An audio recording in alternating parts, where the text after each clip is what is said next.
1969 பிறந்திருந்தாலும் அவருடைய இளமை பருவத்திலிருந்து 1921 அந்த வருஷம் என்ன நடந்திருக்கோ அதை ஃபுல்லாக எழுதியிருக்காரு.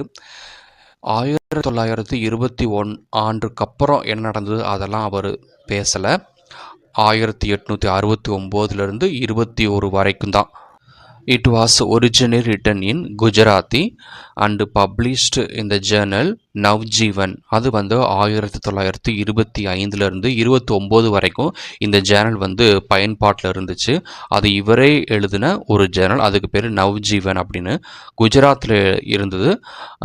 ஸோ இந்த ஆட்டோபயோகிராஃபியை முதலாக குஜராத் மொழியில் தான் எழுதியிருக்கிறாரு. அதற்கப்புறம் யங் இண்டியாங்கிற ஆங்கில பத்திரிகையில் தான் இங்கிலீஷில் டிரான்ஸ்லேட் பண்ணப்பட்டது.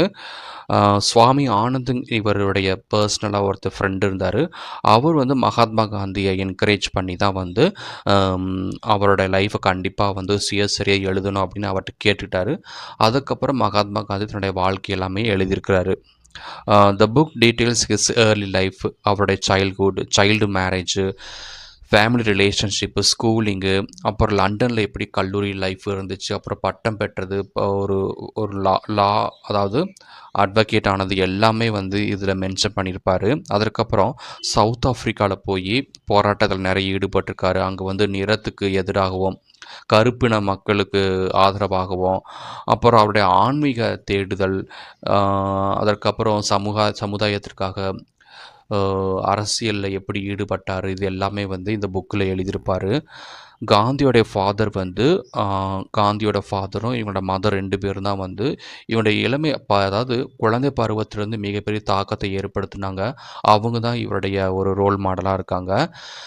ஏஜ் ஆஃப் 13 கஸ்தூரிபாயை மேரேஜ் பண்ணிக்கிட்டாங்க. அது ஒரு சைல்டு மேரேஜ் தான். அவங்க பேரண்ட்ஸ் எல்லாம் அரேஞ்ச் பண்ணப்பட்டது. கஸ்தூரிபாய்க்கும் அவருக்கும் கொஞ்ச நாளுக்கு அப்புறம் குழந்தைகள் பிறந்துச்சு. 4 குழந்தைகள் அடுத்தடுத்து பிறக்க ஆரம்பிச்சது. அவங்க அப்பா இறந்ததுக்கப்புறம் காந்தி இங்கிலாண்டில் போய் சட்டம் படிக்கிறதுக்காக போயிருக்கிறாரு. ஏன்னா அவங்க ஃப்ரெண்டு ஒருத்தர் சொல்லியிருக்காரு, நீ லா படிக்கணும் அப்படின்னு சொன்னாங்க. ஏன்னா அவங்க ஃபேமிலி அப்படிப்பட்ட ஃபேமிலியோட கௌரவத்துக்காக சட்டம் படிக்கணுங்கிறதுக்கு ஒரு ஃப்ரெண்டோடைய அறிவுரைப்படி லண்டனு போகிறாரு. அவங்க கம்யூனிட்டி எதிர்த்தாங்க.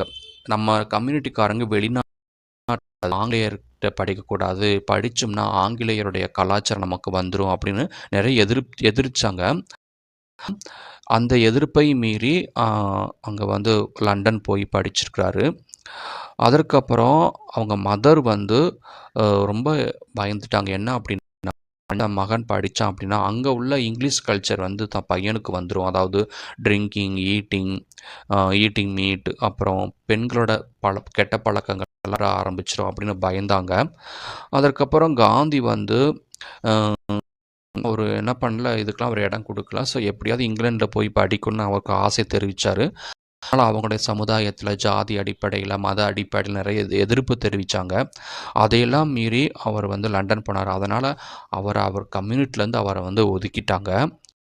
மேலும் அவரோட அம்மாவுக்கு வாக்கு கொடுத்துட்டார். அதான் இன்னும் என்ன பண்ண மாட்டான், he wow to avoid alcohol, மீட்டு, அப்புறம் பெண்களோட எந்த தப்பான ஒரு உறவு வச்சுக்க மாட்டேன்னு அவங்க அம்மாட்ட வாக்கு கொடுத்துட்டார். அதை அப்படி கடைசி வரைக்குமே காப்பாற்றினார். அவர் கடைசி வரைக்குமே இந்த மாதிரி குடிப்பழக்கம், மாமிசம் சாப்பிட்றது, அப்புறம் பெண்களுடைய தகாத உறவுகள், அதெல்லாம் அவர் எதுவுமே கடைசி வரைக்கும் பண்ணலை. அதுக்கப்புறம் எப்படியோ இங்கிலாந்து போய் அங்கே பெரிய லாயர் ஆகிட்டார். அதுக்கப்புறம் ரிட்டர்ன் இந்தியாவுக்கு வந்துட்டார். இது பார்ட் 1ல் இருக்குது. பார்ட் 2ல் என்ன போட்டிருக்கு அப்படின்னா, part 2 describes Gandhi's time in South Africa and working for a law. So சட்ட ரீதியாக நிறைய போராட்டங்கள் சவுத் ஆஃப்ரிக்காவில் நடத்தினார். அங்கே கலர் ப்ரிஜுடைஸ் ஃபேஸ் பண்ணார். அதாவது நிறத்துக்கு எதிராக நிறைய போராட்டங்கள். காந்தி ட்ரெயினில் ட்ராவல் பண்ணும்போது அவர் கருப்பினர் அப்படின்னு சொல்லிட்டு அந்த ட்ரெயின்லேருந்து அவரை தள்ளி விட்டுருக்காங்க. அவர் இந்தியாவிலேருந்து வந்திருக்கார் அப்படின்னு அங்குள்ள பிரிட்டிஷ்காரங்க ட்ரெயினில் ட்ராவல் பண்ணும்போது அவர் வெளியே தள்ளி விட்டாங்க. அதற்கப்புறம் this experience let him to commit to நான் வயலண்ட் ரெசிஸ்டன்ஸு. ஆனால் இதை எப்படி கையாளுனா, வன்முறை இல்லாமல் அவங்களை எதிர்க்கணுங்கிறது அந்த நேரத்தில் தான் அவருக்கு அந்த எண்ணம் பிறந்தது. எந்த ஒரு ஆயுதமும் கையில் எடுக்காமல் அவங்கள எதிர்க்கணும் அப்படின்னு. He deepened his religious study during this time. இந்த நேரத்தில் வந்து நிறைய ஆன்மீக புத்தகங்களை படிக்க ஆரம்பித்தார். ஆன்மீகத்தில் ரொம்ப ஈடுபாடு வந்துச்சு. அதற்கப்புறம் நேஷ்னல் இந்தியன் காங்கிரஸுங்கிற ஒரு பார்ட்டி வந்து உருவாக்குனார். உருவாக்கிட்டு பிறகு இந்தியா வராரு. இந்தியாவில் தன்னுடைய குருவான கோகலேயை வந்து மீட் பண்ண. கோகலேயும் ஒரு சுதந்திர போராட்ட வீரர் தான். அந்த கோகலே மீட் பண்ணி அவரை வந்து ஒரு நிறைய ரோல் மாடலாக எடுத்து இந்த அரசியலில் வராரு. அதற்கப்புறம் மறுபடியும் சவுத் ஆஃப்ரிக்கா போகிறாரு. அங்கே வந்து பொது தொழிலாளர்களுக்காக ஆதரவாக நிறைய போராட்டங்களில் ஈடுபடுறார். இதெல்லாம் வந்து அவர் ஒரு ஒரு சட்டம் படித்த ஒரு வக்கீலாக இருந்ததுனால இப்படியெல்லாம் வந்து மக்களுக்காக போராட ஆரம்பிக்கிறாரு. ஆனால் இந்தியாவில் போராடலை. ஃபஸ்ட் டைமாக சவுத் ஆஃப்ரிக்காவில் தான் மக்களுக்காக குரல் கொடுக்காரு. ஸோ அங்கேருந்து தான் அவருடைய அந்த பப்ளிக் ஒர்க் வந்து ஸ்டார்ட் ஆகுது. பார்ட் 3ல் வந்து என்ன எழுதியிருக்காருன்னா, காந்தி வந்து ஸ்பிரிச்சுவலில் நிறைய இன்ட்ரெஸ்ட் ஆகி அதில் நிறைய ஆன்மீக சாதனைகளை ஸ்டார்ட் பண்ண ஆரம்பிக்கிறாரு. அந்த இடத்துல வந்து பிரம்மச்சரியமாக இருக்கணும்னு ஆசைப்படுறாரு. பிரம்மச்சரிய செலிபஸின்னு சொல்லுவாங்க. பெண்கள் அதாவது எந்த ஒரு உடலுறவும் இல்லாமல் செலிபஸியாக இருக்கிறது. ஆனால் இவர் கல்யாணம் பண்ணியிருந்தாலும் அதற்கப்புறம் வந்து பிரம்மச்சாரியாகவே வாழ்ந்தார். He also commanded Indian hospital cops during the போ வார். இந்தியன் ஹாஸ்பிட்டல்ஸ்க்கு ஆதரவாகவும் நிறைய வந்து அந்த போர் வாரில் வந்து நிறைய வீரர்கள் காயம்பட்டாங்க. அதுக்கெலாம் வந்து இந்தியன் ஹாஸ்பிட்டலிருந்து அவர் ட்ரீட்மெண்ட் கொடுக்கணும்னு சொல்லியிருந்தார். அதற்கப்புறம் கோகலேவை மீட் பண்ணுறாரு, தன்னுடைய குருவான. மீட் பண்ணதுக்கப்புறம் அந்த இந்தியன் நேஷனல் காங்கிரஸை ஸ்டார்ட் பண்ணியிருக்கிறாரு. அதுக்கப்புறம் இந்தியாவிலேயே ஸ்டே பண்ணார் கம்ப்ளீட்டாக. இந்தியாவுக்கு ரிட்டர்ன் ஆன உடனே ஒரு அட்டார்னியாக தான், ஒரு வக்கீலாக தான் வந்து தன் தொழிலை ஸ்டார்ட் பண்ணுறாரு. ஒரு நாள் வந்து காந்தியோட மகனுக்கு வந்து உடம்பு சரியில்லாமல் போச்சு.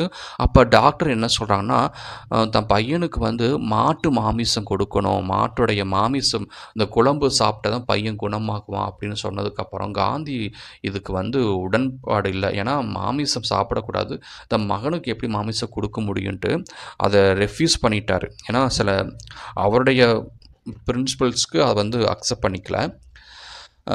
இது வந்து அந்தளவுக்கு வந்து அவருடைய எடுத்த அந்த உறுதிமொழியில் ஸ்ட்ராங்காக இருக்கார் அப்படின்னு சொல்கிறாங்க. அதுக்கப்புறம் அவருடைய பப்ளிக் ஒர்க் நிறைய ஸ்டார்ட் பண்ணுறாரு. தென் பார்ட் 4ல் வந்து காந்தி ஆக்டிவ்லி அப்போஸ் த ஏசியாட்டிக் டிபார்ட்மெண்ட் இந்த டிரான்ஸ்வால்ங்கிற பிளேஸ் ஆஃப்ரிக்காவில் இருக்குது. அங்கே வந்து ஏசியட் டிபார்ட்மெண்ட் நிறைய எதிர்க்க ஆரம்பிக்கிறாரு. ஏன்னா அங்கே வந்து இந்தியன்ஸ் யாராவது அங்கே ஸ்டே பண்ணுறாங்கன்னா அவங்களுக்கு வந்து ஒரு ஐடென்டிட்டி இருக்கணும். ஐடென்டிட்டி இருந்தால் மட்டும்தான் அந்த ஊரில் ஸ்டே பண்ண முடியும் அப்படின்னு பிரிட்டிஷ்காரங்க ரூல் பண்ணுறாங்க. அதற்கு எதிர்த்து போராடுறாரு. He offered legal advice to Indians in Johannesburg regarding property disputes. அப்போ அங்குள்ள இந்தியர்களுக்கு வந்து நில உரிமையை வந்து இவருடைய போராட்டத்தினால அவங்களுக்குலாம் நிறைய வாங்கி கொடுக்குறாரு. அதுக்கப்புறம் இந்தியன் வாலண்டியர்ஸ் காப்ஸ் அப்படிங்கிறது வந்து வேர்ல்டு வார் 1க்கு அவங்களுக்காக நிறைய போராடி அந்த ஒரு கூட்டத்தை வந்து திரட்டுறாரு. அதன் மூலமாக வேர்ல்டு வார் 1ல் நடந்து போராடின அதாவது வீரர்களுக்கு வந்து வாலண்டியராக ஒரு குரூப்பு கிரியேட் பண்ணி அவங்களுக்கு தேவையான உதவியெல்லாம் செய்ய ஆரம்பிக்கிறாரு. Then he discusses his continued religious studies and diet experiments. நிறைய ஆன்மீகத்தை ஸ்டடி பண்ணுறாரு, நிறைய புத்தகம் படிக்கிறாரு. அதுக்கப்புறம் டயட்டை வந்து மெயின்டைன் பண்ணுறாரு. ஃப்ரூட்ஸு, நட்ஸ் இதை மட்டும்தான் சாப்பிட்றாரு.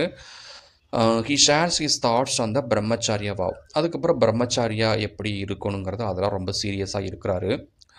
He considered celibacy enjoyable, considered sex insipid and animal like. செக்ஸுனாலே ஒரு அனிமலுக்கு மட்டும்தான் இருக்கணும், மனிதர்கள் இருக்கக்கூடாது அப்படின்னு அதெல்லாம் வந்து ஸ்டார்ட் பண்ணுறாரு. அதனால் வந்து அந்த செக்ஸுவல் லைஃப்லேருந்து கம்ப்ளீட்டாக விலக ஆரம்பிக்கிறாரு. He believed celibacy was a purifying practice that helped him seek truth better. So செலிபஸியாக செக்ஸுவல் லைஃப் இல்லாமல் இருந்தால் வாழ்க்கை ரொம்ப சிறப்பாக இருக்கும், அதெல்லாம் நினச்சி பார்க்குறாரு. தென் பார்ட் 5ல் வந்து அந்த அரசியலில் வந்து பயங்கர ஒரு உச்சத்துக்கு போயிட்டார். அந்த நேரத்தில் தான் வந்து சத்யகிரகா ஆசிரமா அப்படிங்கிறது குஜராத்தில் உள்ள அகமதாபாத்தில் ஸ்டார்ட். அதுக்கப்புறம் சம்பரன்கிற பிளேஸில் விவசாயிகளுக்காக போராடுறாரு. அப்புறம் அந்த நேரத்தில் சட்டத்தை எதுக்குறாரு. அந்த நேரத்தில் சத்தியகிரக ஆசிரமத்தை சில தற்காலிக வயலன்ஸ் நடக்கிறதுனால அதற்கப்புறம் வந்து நியூஸ் பேப்பரை ஸ்டார்ட் பண்ணி அதில் எடிட்டராக இருக்கிறாரு. நாக்பூர் காங்கிரஸ் வந்து ஸ்டார்ட் பண்ணி அங்கே வந்து நான் கோஆப்ரேஷன் மூவ்மெண்ட்டை ஸ்டார்ட் பண்ணுறாரு. ஒத்துழையாமை இயக்கத்தை ஸ்டார்ட் பண்ணுறாரு நாக்பூரில். இந்த மாதிரி நிறைய பொலிட்டிக்கல் போராட்டத்தை வந்து ஸ்டார்ட் பண்ணுறார். அந்த நேரத்தில் ஒரு நாள் வந்து இவருக்கு உடம்பு சரியில்லாதனால பாலை வந்து குடிக்க சொல்கிறாங்க. ஏன்னா இவர் என்ன உறுதிமொழி எடுத்துக்காருன்னா அம்மா என்ன சொல்கிறாங்கன்னா, இவரோட தாயார் வந்து மாட்டுப்பால், அதாவது பசுமாட்டு பால், இதை வந்து அதாவது எருமை மாட்டு பால் தான் குடிக்கணும், வேறு எந்த ஒரு விலங்கு பாலை குடிக்கக்கூடாதுன்னு உறுதிமொழி எடுப்பார். ஆனால் டாக்டர் என்ன சொல்லிப்பாங்கன்னா, நீங்கள் ஆட்டுப்பாலை குடிக்கணும்னு சொல்லியிருப்பாங்க. அப்போனா தான் உடம்பு அது குணாகும்ட்டு. ஸோ அதற்காக உடம்பை நல்லா வச்சுருந்தா தான் இந்த நாட்டுக்காக போராட முடியும் அப்படிங்கிறதுக்காக, அந்த ஒரு காரணத்துக்காக ஆட்டுப்பாலை வந்து குடித்தார் அந்த நேரத்தில். இந்த மாதிரி இருக்கும்போது அந்த விஷயம் வந்து அவருக்கு வந்து மனசு கேட்கல. இருந்தாலும் பொதுமக்களுக்காக, நாட்டுக்காக அந்த உறுதிமொழியை வந்து கொஞ்சம் பிரேக் பண்ணி ஆட்டுப்பாலை மட்டும் எடுத்து குடிச்சிருக்கிறாரு. ஸோ இப்படி வந்து ஒரு ஸ்பிரிட்டாகவும், நாட்டுக்காகவும், ஆன்மீகத்துக்காகவும், குடும்பத்துக்காகவும் நிறைய தியாகங்களையும், நிறைய புதிய வாழ்க்கை முறையை வந்து ஆரம்பித்து எல்லாருக்கும் ரோல் மாடலாக இருந்திருக்காரு மகாத்மா காந்தி. இவர் வந்து நம்ம நாட்டினுடைய தேச தந்தையாக அழைக்கப்படுறாரு.